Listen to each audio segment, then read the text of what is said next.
नमस्कार, आप देख रहे हैं दूरदर्शन किसान गांव किसान कार्यक्रम में आप सभी का स्वागत है। मैं हूं अदिति शर्मा।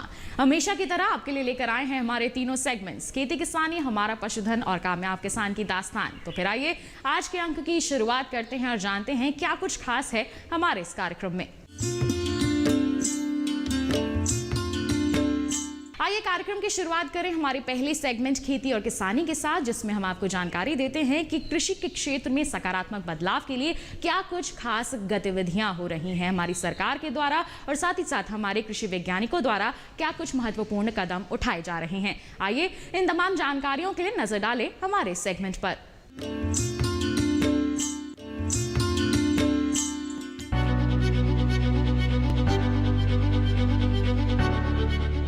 हमारे देश में रेशम की साड़ियों का विशेष स्थान है। पुराने समय से ये भारतीय नारी का परंपरागत पहनावा है। भारत की रेशमी साड़ियां देश के बुनकरों की शिल्प कला का ज्वलंत उदाहरण है। इसीलिए भारत में रेशम कीट पालन बड़े पैमाने पर किया जाता है। रेशम कीट पालन करके किसान अच्छा खासा मुनाफा कमा सकते हैं। रेशम एक प्राकृतिक रेशा है। रेशम उत्पादन या इसकी खेती को सेरीकल्चर कहते हैं। रेशम कीट पालन को बढ़ावा देने के लिए सरकार की ओर से किसानों को भरपूर सहयोग दिया जा रहा है। रेशम उद्योग को बढ़ावा देने के लिए 1949 में रेशम बोर्ड की स्थापना की गई थी। रेशम कीट पालन कृषि पर आधारित एक कुटीर उद्योग है। ग्रामीण क्षेत्र में कम लागत में इस उद्योग में शीघ्र उत्पादन शुरू किया जा सकता है। इसके अलावा कृषि कार्य और अन्य घरेलू कार्यों के साथ भी इस उद्योग को आसानी से किया जा सकता है। उत्पादन की प्रक्रिया के अनुसार रेशम दो प्रकार का होता है। पहला शहतूती रेशम यानी मलबरी सिल्क और दूसरा गैर शहतूती रेशम यानी नॉन मलबरी सिल्क। भारत में शहतूत रेशम का उत्पादन कर्नाटक, आंध्र प्रदेश, तमिलनाडु, जम्मू कश्मीर और पश्चिम बंगाल में किया जाता है। वहीं बिना शहतूत वाले रेशम का उत्पादन झारखंड, छत्तीसगढ़, ओडिशा, उत्तर प्रदेश और उत्तर पूर्वी राज्यों में किया जाता है। रेशम उत्पादन के कई फायदे हैं, जैसे रेशम कीट पालन में रोजगार की पर्याप्त क्षमता है। रेशम कीट पालन से किसान कम समय में अधिक आय ले सकते हैं। खास बात यह है कि रेशम कीट पालन को महिलाएं भी बड़े आराम से कर सकती हैं। अगर सही मार्गदर्शन में किसान रेशम कीट पालन की ट्रेनिंग लेकर इस व्यवसाय को अपनाएं तो अच्छा मुनाफा कमा सकते हैं। कीट से तैयार कोकून से रेशम निकालने के बाद कुछ बातों का ध्यान रखना होता है। Reeling machinery, reeling process parameter, manual और मैकेनिकल ऑपरेशंस में शामिल मानव कौशल और पानी की गुणवत्ता ऐसे प्रमुख कारक है जिनका कच्चे रेशम की उत्पादकता और गुणवत्ता पर सीधा असर पड़ता है। इनमें कोकून की गुणवत्ता कच्चे रेशम की उपज और उत्पादकता पर प्रमुख भूमिका निभाती है। इसके लिए इन बातों का ध्यान रखें। बेहतर गुणवत्ता वाली रेशम के लिए कोकून को गर्म हवा में सुखाया जाना चाहिए। इससे प्यूपा मर जाता है। साथ ही कोकून शेल की परतें आसानी से अलग की जा सकती है। कोकून का भंडारण। कोकून को लंबी अवधि के भंडारण के लिए एक उपयुक्त भंडारण कक्ष में रखा जाता है। कोकून भंडारण में कमरे के केंद्र में 20 डिग्री सेल्सियस या इससे कम तापमान होना चाहिए और कमरे के अंदर की हवा में करीब 55% आर्द्रता होनी चाहिए ताकि कवक कोकून पर हमला ना कर सके। कोकून की छटाई। इस दौरान कोकून की छटाई की जाती है। इस दौरान खराब या डबल कोकून, मटमैला कोकून, पिघला, संक्रमित या फिर विकृत कोकून को अलग कर दिया जाता है। इसके बाद रेशम के रेशे निकाले जाते हैं जिनका इस्तेमाल विभिन्न प्रकार की चीजें बनाने में किया जाता है।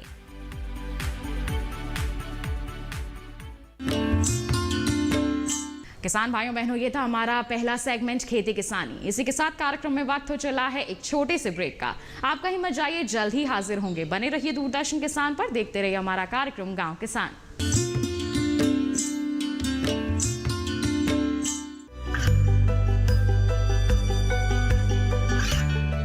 गांवों और पिछड़े क्षेत्रों में सरकारी योजनाओं की जानकारी पहुंचा।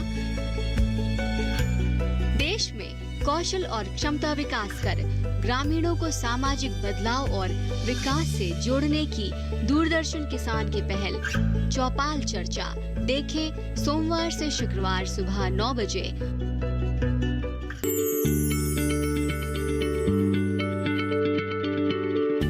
क्या आप किसी बीमारी से परेशान हैं? चाहते हैं डॉक्टर की सलाह? तो हम हैं आपके साथ। बताएंगे आपको जीने की राह। समस्याएं आपकी, समाधान देश के मशहूर विशेषज्ञों के।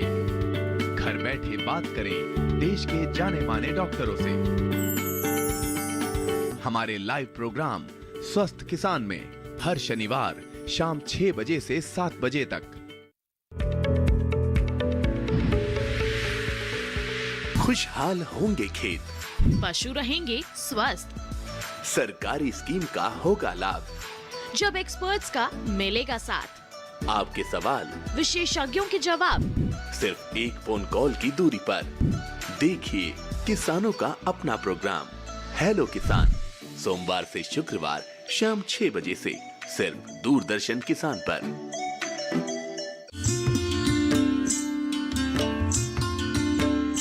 ब्रेक के बाद दूरदर्शन किसान के कार्यक्रम गांव किसान में आप सभी का फिर से स्वागत है। अब कार्यक्रम में वक्त है हमारा पशुधन सेगमेंट का, जिसमें हम आपको जानकारी देंगे कि अगर आप पशुपालन क्षेत्र से जुड़े हुए हैं या फिर जुड़ना चाहते हैं तो किस तरह के प्रबंधन कार्य आपको करने की जरूरत है। आइए नजर डालें हमारे सेगमेंट पर।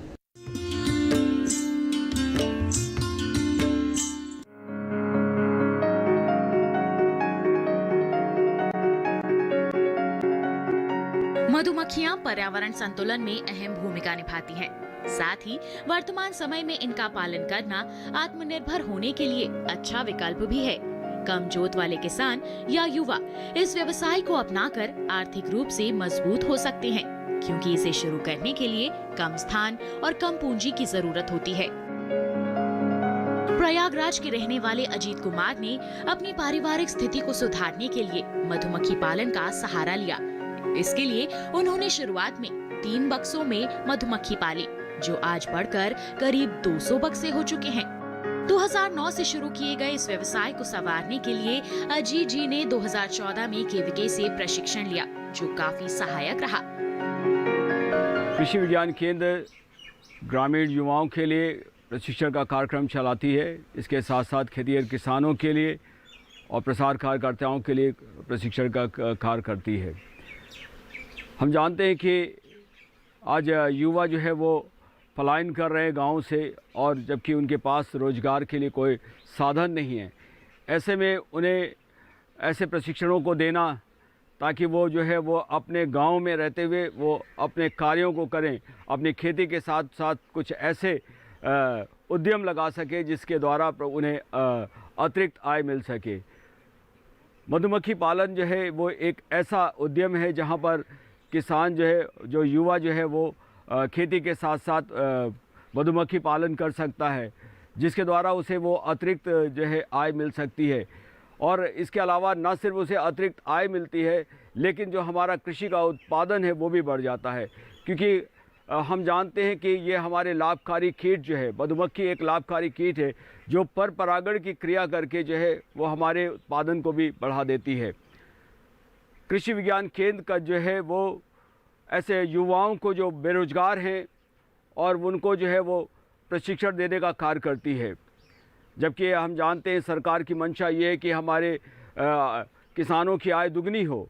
अगर किसान जो है वो मधुमक्खी पालन के साथ साथ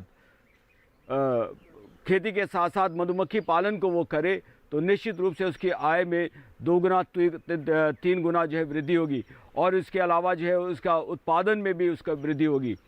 और हम जानते हैं कि बहुत सारे हमारे किसानों को जो है कृषि विज्ञान केंद्र के वैज्ञानिक जो है वो अलग अलग गाँव में जा कर के किसानों को जो है वो प्रशिक्षण देते हैं। हमारे केंद्र पर जो है मधुमक्खी पालन का जो है प्रशिक्षण जो है चलाया जाता है, और उन्हें स्किल डेवलपमेंट में जो उनके विकास को कैसे वो मधुमक्खी पालन करें, इसके लिए पूरी उनको जानकारी दी जाती है। और वहाँ पर वो जानकारी प्राप्त करके जो है किसान जो है वो मधुमक्खी पालन कर रहे हैं।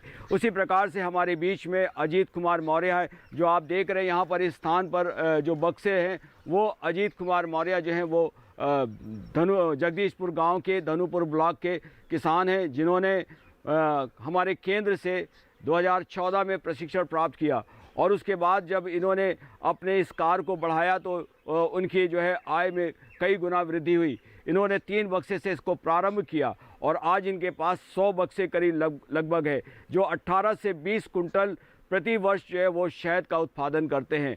न सिर्फ शहद का उत्पादन करते हैं लेकिन इसके साथ साथ इन्हें पराग भी मिलता है, जो जिसे वो सेल करके उसे बेच करके जो है अतिरिक्त आय उसके साथ साथ उसे प्राप्त करते हैं। ना सिर्फ ये यहाँ पर ही अपने गांव में अपने खेत में ही रखते हैं, लेकिन ये एक स्थान से दूसरे स्थान पर माइग्रेट करके ले जाते हैं। जब जहाँ पर उन्हें अर्ली जैसे जहाँ पर अर्ली सरसों होती है वहाँ पर वो रखते हैं, तो वहाँ पर भी उनका उत्पादन बढ़ता है और इन्हें वहाँ पर जो है वो शहद मिलता है। उसके बाद जब समय आता है, जब इनके अपने गांव में जब इनको लोग सरसों लगाते हैं या दूसरी और भी फसलें हैं, चाहे वो हमारी अरहर की फसल हो, चाहे वो हमारी सब्जी की खेतियों में हो, जहाँ पर वो आम के बौर हैं, सहजन है, इन सभी से उन्हें अतिरिक्त उन्हें जो है वो शहद मिलता है और वो जो है गांव में रख करके अपने बक्से को रख करके जो है अतिरिक्त आमदनी प्राप्त करते हैं। जिसमें हमारे जो अजीत कुमार मौर्य हैं,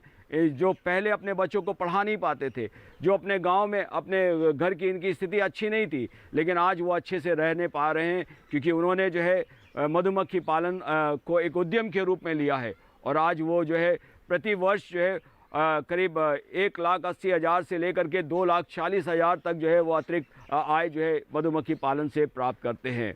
और मैं सभी किसान, मैं युवाओं से अनुरोध करूंगा कि मधुमक्खी पालन करके वो एक अतिरिक्त आय ले सकते हैं और कृषि में जो है वो अपने उत्पादन को बढ़ा सकते हैं और हमारी आय जो 2 गुना है। और क्योंकि जब हमारा जोत कम होता जा रहा है, ऐसे में हमें एक आवश्यकता इस बात की है कि हम उद्यम को लगाएं, ऐसे उद्यम को लगाएं जो हम खेती के साथ साथ उसे कर सकते हैं और ये हमारे लिए लाभकारी होगा।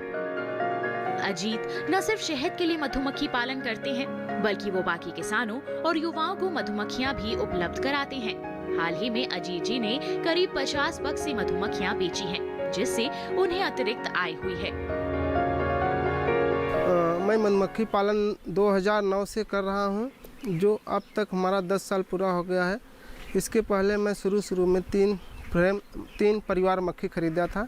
3 परिवार से मक्खी खरीदने के बाद मैं मक्खी का काम शुरू किया।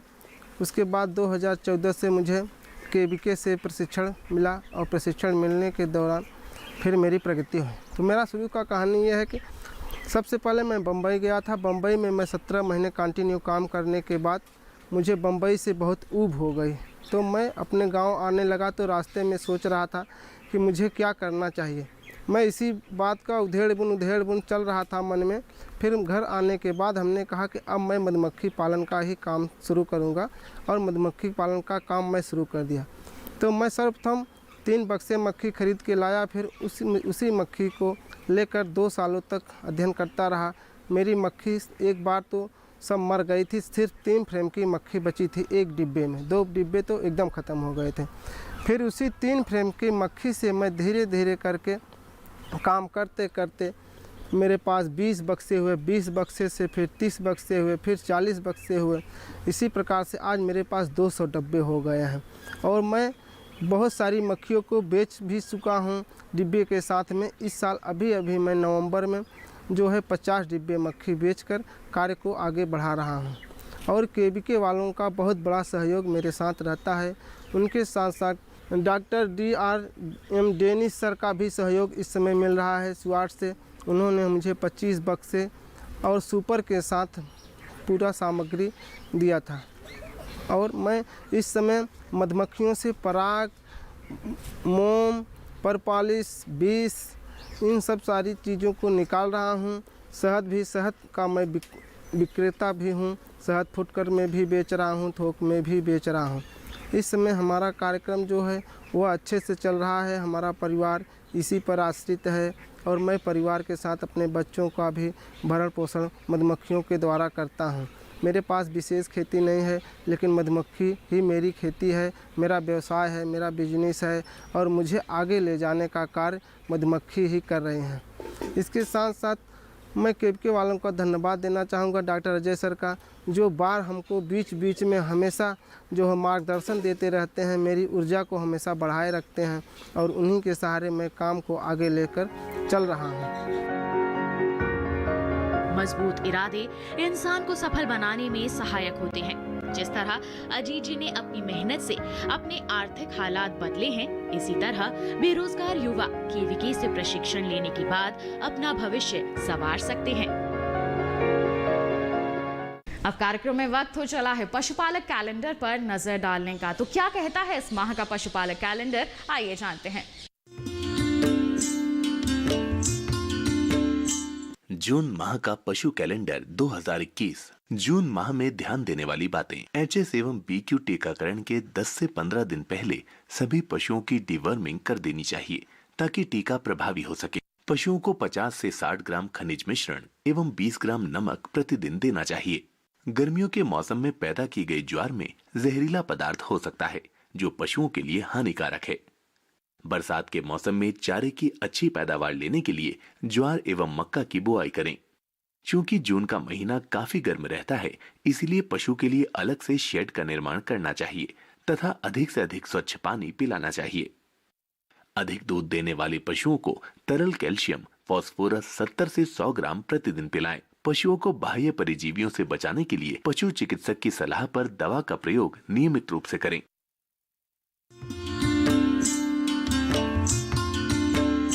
तो किसान भाइयों बहनों, ये था हमारा सेगमेंट हमारा पशुधन। इसी के साथ कार्यक्रम में वक्त हो चला है एक और छोटी सी ब्रेक का। आप कहीं मत जाइए, हम जल्द ही हाजिर होंगे। बने रहिए दूरदर्शन किसान पर, देखते रहिए हमारा कार्यक्रम गांव किसान।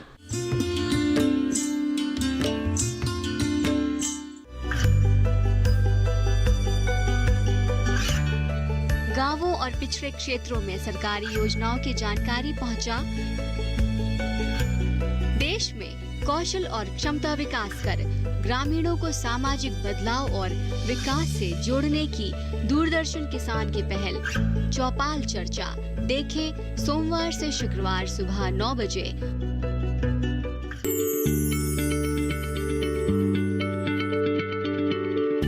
क्या आप किसी बीमारी से परेशान हैं? चाहते हैं डॉक्टर की सलाह? तो हम हैं आपके साथ, बताएंगे आपको जीने की राह। समस्याएं आपकी, समाधान देश के मशहूर विशेषज्ञों के। घर बैठे बात करें देश के जाने माने डॉक्टरों से। हमारे लाइव प्रोग्राम स्वस्थ किसान में हर शनिवार शाम 6 बजे से 7 बजे तक। खुशहाल होंगे खेत, पशु रहेंगे स्वस्थ, सरकारी स्कीम का होगा लाभ, जब एक्सपर्ट्स का मिलेगा साथ, आपके सवाल विशेषज्ञों के जवाब, सिर्फ एक फोन कॉल की दूरी पर। देखिए किसानों का अपना प्रोग्राम हेलो किसान, सोमवार से शुक्रवार शाम 6 बजे से सिर्फ दूरदर्शन किसान पर।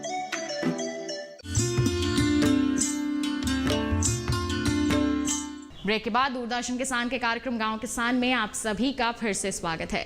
अब कार्यक्रम में वक्त है कामयाब किसान की दास्तान का, यानी कि मुलाकात करने का हमारी सफल किसान से, जानने का क्या है उनकी कड़ी मेहनत की दास्तान। आइए मुलाकात करें, जानें उनकी सफलता की कहानी।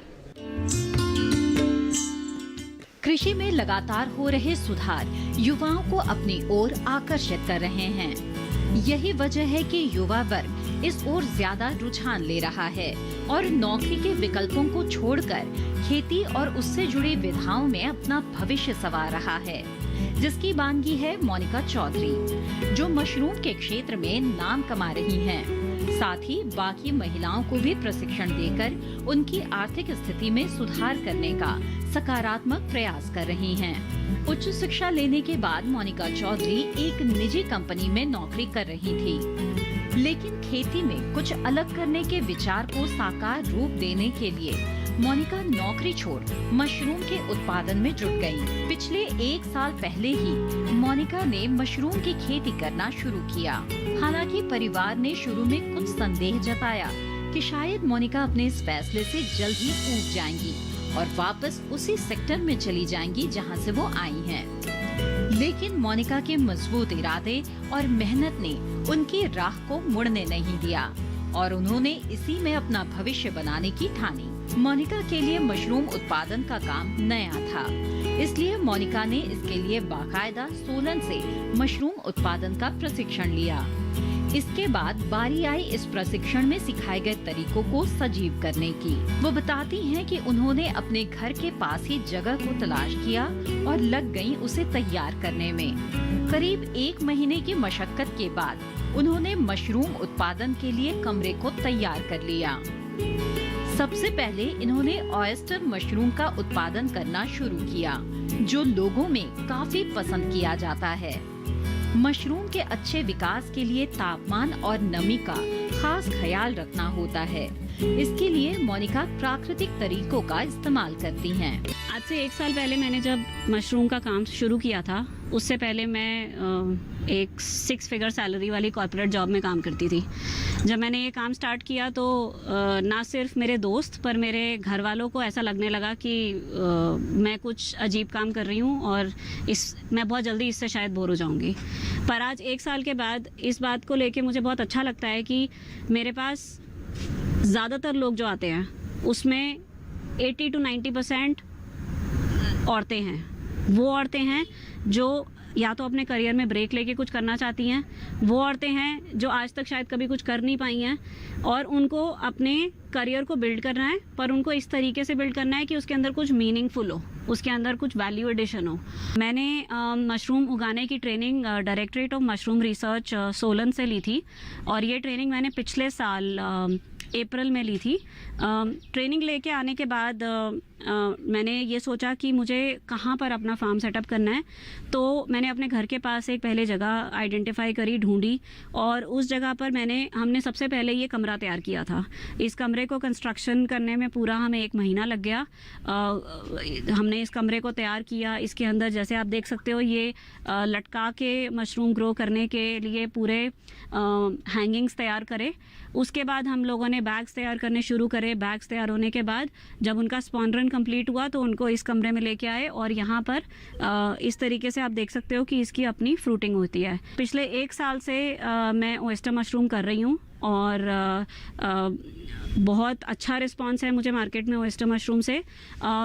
हालांकि नॉर्थ में बटन मशरूम बहुत पॉपुलर है, लोग बटन मशरूम खाते हैं, पर मैंने अपने पिछले 1 साल के एक्सपीरियंस में ये देखा है कि लोगों को ऑयस्टर मशरूम का टेस्ट भी बहुत पसंद आ रहा है और मुझे बहुत ज़्यादा मशरूम सुखाने की ज़रूरत नहीं पड़ती, क्योंकि मैं जितना फ्रेश मशरूम निकालती हूँ मेरा ज़्यादातर फ्रेश मशरूम ही बिक जाता है और लोग काफ़ी पसंद करते हैं इसको और इससे अलग अलग डिशेस बनाते हैं। अभी हम जहाँ खड़े हैं ये हमारा ग्रोइंग रूम है। यहाँ पर हम जैसे कि आप देख सकते हो ऑयस्टर मशरूम्स की फ्रूटिंग हो रही है। मोनिका ने अपने इन अनुभवों को खुद तक सीमित नहीं रखा है, वो इन अनुभवों को दूसरों को प्रशिक्षित करके बांटती हैं। वो बताती हैं कि जो भी महिलाएं यहाँ प्रशिक्षण लेने आती हैं, वो बड़ी शिद्दत से सीखती और श्रम देती हैं। करीब 15 दिन बाद ये महिलाएं खुद उत्पादन करने के लिए तैयार हो जाती हैं। मोनिका मानती हैं कि मशरूम का व्यवसाय छोटी सी जगह से शुरू किया जा सकता है। एक ओर जहां इससे आप आत्मनिर्भर बनेंगे, वहीं दूसरी ओर आपको इस बात का सुकून रहेगा कि आप लोगों को पोषण से भरपूर विकल्प दे रहे हैं।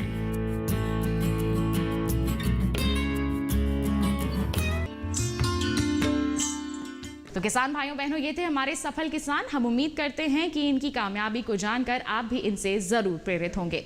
किसान भाइयों बहनों, आप हमारा ये कार्यक्रम डीडी किसान के YouTube चैनल पर भी देख सकते हैं और कृषि जगत से जुड़ी तमाम जानकारियां हासिल कर सकते हैं। इसी के साथ आज के इस अंक में बस इतना ही। अगले अंक में मुलाकात करेंगे, तब तक के लिए हमें दीजिए इजाजत। आप बने रहिए दूरदर्शन किसान पर। नमस्कार।